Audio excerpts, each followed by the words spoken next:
Mindset matters. She was nearly homeless, raising a child by herself, and her book had been rejected by 12 publishers.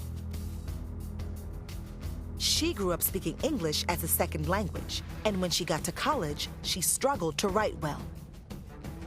He was cut from his varsity basketball team and cried when he got the news. I felt very disappointed, and I could have easily said that, I give up on it.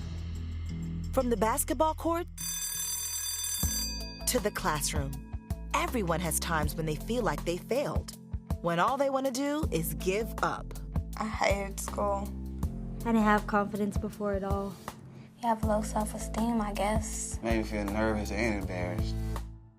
But if these people once felt that way too, then how did J.K. Rowling turn herself into one of the most famous writers in the world? How did Sonia Sotomayor become the first Latina Supreme Court justice ever? And Michael Jordan, the best basketball player on earth? Natural talent? A way with words? Pure brain power? That's only part of the story. Most successful people are successful because to them, failure isn't a reason to quit. It's an invitation to work harder. Because they know that intelligence, skill, they don't just come naturally. You have to try and fail, and then get up and do it again. You have to know that with the right mindset, with effort, focus, and perseverance, you can always improve. And that's an idea that's backed up by science.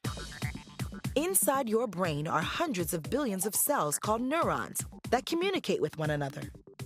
When you encounter something new, when you learn, those neurons fire, reshaping old connections and making new ones. Like a muscle, those new connections get stronger the more you exercise them. In other words, it's not what you're born with that matters, it's what you do with it.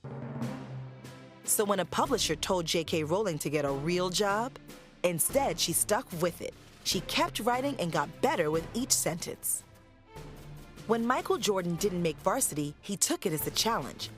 He went back to the gym to practice and trained himself to be the player he became. I could have easily said that, I give up on it. But instead, I utilized it to where, hey, I'm going to prove you wrong.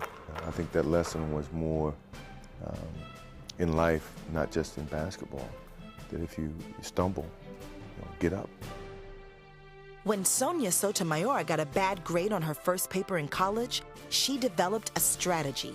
She went to the bookstore, bought a stack of books on basic grammar, and practiced writing in English until she nailed it.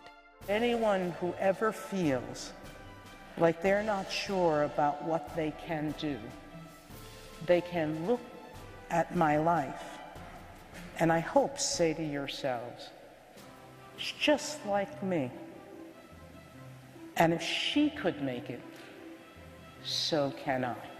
Become a Supreme Court justice, win 5 MVP titles, sell 400 million books? If you seek out challenges, don't sweat the setbacks. Ask for help when you need it and believe you can always get better. I understand it now and I have confidence. I'm going to study pre-law because I want to be an attorney. Makes me feel like a good person. Who knows what might happen? Failure taught me things about myself that I could have learned no other way. I discovered that I had a strong will and more discipline than I had suspected. It is impossible to live without failing at something, unless you live so cautiously that you might as well not have lived at all.